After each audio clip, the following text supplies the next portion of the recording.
Hey guys, this is Neo. You might know me different names on different games, but I go by Neo pretty much everywhere. I thought I'd take a moment to talk about some video game PC performance tips and tricks that I've kind of lived by the last year and a half or so since I built my first gaming PC, which is what I'm running right here. Show you the specs a little bit. I'm running Intel Core i5 2500K. This is not an i7, so it does not have what they call hyper-threading. So I have four actual cores and 4 threads. If this was an i7, it would be 4 cores and 8 threads. That's really the only benefit an i7 will give you. I didn't really consider it a benefit for the cost, so some games actually, don't even take advantage of multi-threading all that much. 2500K, the K indicates that this is an unlocked CPU, so you can overclock it freely. It's just designed and basically sold as a 3.2 gigahertz by default, and that's just what the maximum Intel was able to clock this chip as without having any problems. But it does overclock itself, as you can see it's doing right here. The multiplier is 42, and that's giving me about 4.3 gigahertz. And this is all done by the CPU and the motherboard itself. I'm not actively overclocking this chip. It is actually doing it itself. You can see what it's rated at. Normally it would be 3.3 gigahertz.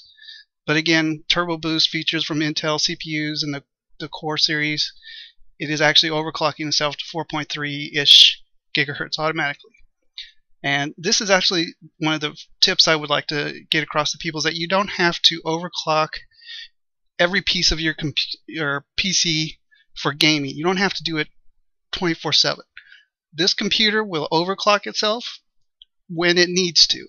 If it's just surfing the web, you're checking email, or you're just away from the keyboard, it'll actually slow down and it'll end up using less power. Less power means it's going to put out less heat. Less heat means there's less strain on the cooling systems. I actually happen to have a Corsair closed loop cooling system. It's a liquid-based system. It has its own radiator and pump just for the CPU, so there's less strain on that system when I'm not gaming, and that is a good thing. It actually makes your CPU last a little longer. It's safer because it's being managed automatically by systems that can keep track of things, from millisecond to millisecond. So you don't have to worry about putting too much voltage into your CPU and potentially burning it out, or too much heat for too long. That's going to cause problems. The graphics, yep, Radeon HD 6850. I don't particularly care for NVIDIA. Radeon has, really good performance comparable to many comparable NVIDIA cards, but I seem to see fewer issues reported with AMD or ATI Radeon cards than I do with NVIDIA. There's lots of, recalls and built-in processor defects in NVIDIA cards. So I went with Radeon, and this is kind of a mid-range card. It's no slouch, but it's still generation or so old. It's got 1 gig of RAM on it. The graphics card can also be overclocked automatically, as it turns out, with the included Catalyst Control Center software. But this little feature right here, Graphics Overdrive, this lets you set an overclock value for your video card. I'm sure that NVIDIA has something similar. This is the built-in AMD Radeon driver control panel, so you can do similar stuff on NVIDIA, I'm sure. But this actually lets you specify how much you're going to overclock. And you can see right here, when this is enabled, this will kick up the GPU speed up to 800 megahertz, and it's going to increase the memory clock speed to 1100 megahertz, or 1.1 gigahertz. And you can also do manual fan control, which, if you're doing lots of competitive gaming or you're constantly gaming, you probably want the fan cranked up all the way, but it'll do it itself. It'll crank the fan up. It's no big deal. But even just sliding these values up and down a little bit, you can get 4 or 5 frames a second better if you want slightly better performance in some of the newer games like PlanetSide 2. You can boost things up a little bit. DirectX games, you can get a little bit better performance. You can turn the settings up a little bit higher. So that's what my Radeon 6850 is set to right now. Originally I had it set like 700, I think. So you can go all the way up, 850, whatever. And I'll show you some of the benchmarks. Okay, so this is the Unigine engine. This is a benchmarking tool for DirectX. And this, I've pre-run these tests just because it takes so long and it would probably get impacted by screen recording. So I'm not going to do the screen recording while I'm benchmarking, obviously. So this is stock system. Everything that's in my PC right now was in there when I used this benchmarking tool. And you can see the average frames per second turned out to be right about 70, 69, 70. And you can see this is DirectX, and I did not have tessellation turned on. So this is a new feature in DirectX 11. Some games might start using it now. This was specifically disabled, so that's why you got the performance you see right here.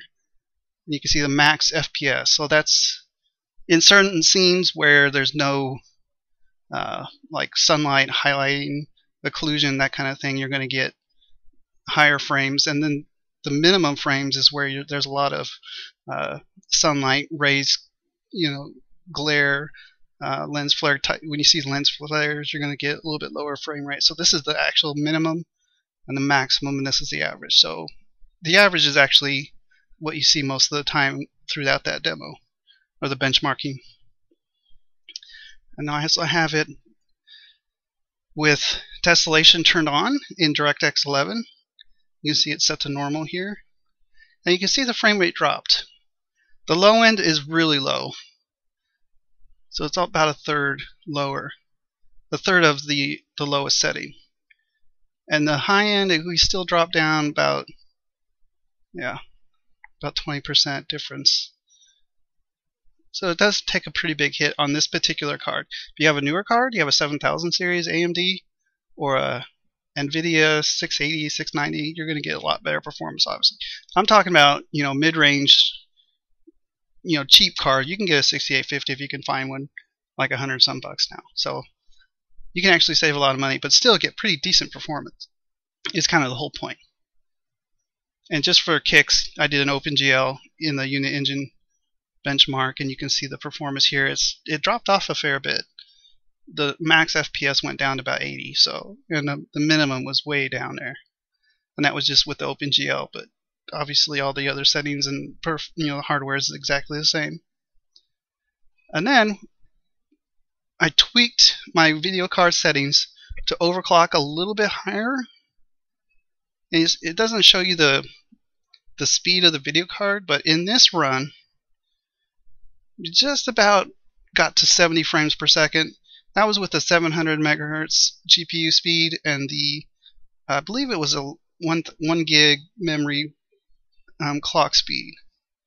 This is with 800 GPU clock and the higher memory clock speed. So even just a little bit, when you run the game, it does get a little bit better.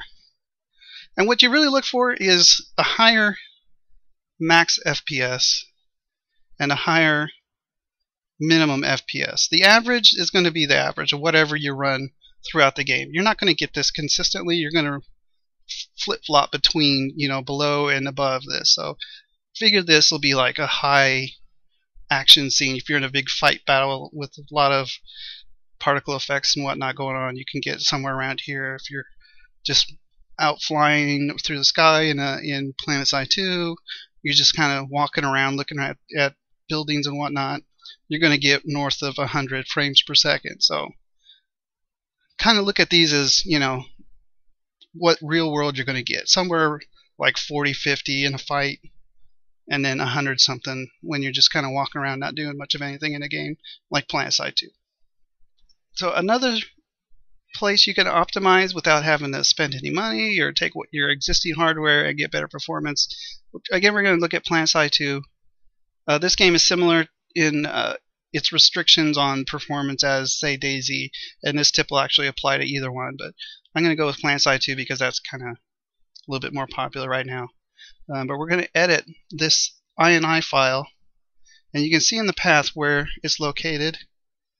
It's most likely in the same place on your system. So we're going to open it up in just some random text editor. Whatever you have is cool. Originally, in this group right here, rendering, you find the line render distance.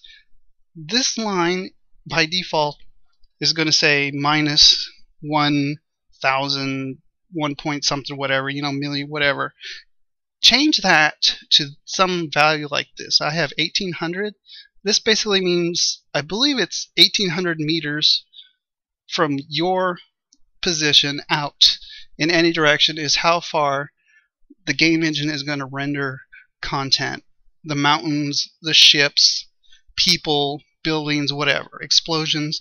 There's going to be a hard limit on how far away it'll render. This alone will drastically improve your game performance. I mean, just flat out, you're going to see massive frame rate improvement. You can also turn shadow quality off in the game, but this particular value you cannot edit in the game. You have to go into this INI file. And believe it or not, DayZ has a similar value, but it's actually accessible in the game UI. Set it to a similar value. I think DayZ is hard-coded to like 1600 meters or something. Anything past that, it doesn't really change any values in the game itself, but you can actually lower it down to like 1200 as a maximum view distance, and it'll actually improve frame rate because you're cutting off how much stuff there has to be rendered in the game. So if you limit that, you're actually going to improve performance just by leaps and bounds in some cases. So that's another little trick you can use. And like I said, turning off shadows. Shadows are a big source of performance hits on a lot of games. If you can do without shadows, you turn it way down. I'm pretty good. I get like 70 average frames, 50 in battle in PlanetSide 2, so I just kind of leave my settings like this. I might tweak them a little bit. So these are just my particular settings. You don't have to copy them, except render distance. You definitely want to tweak that. And you can also set a maximum frame per second value if you want to limit how much work your computer is doing. If you have heat issues in your PC, if you got a kind of a cramped PC case, you can limit, say, the max FPS to say 100.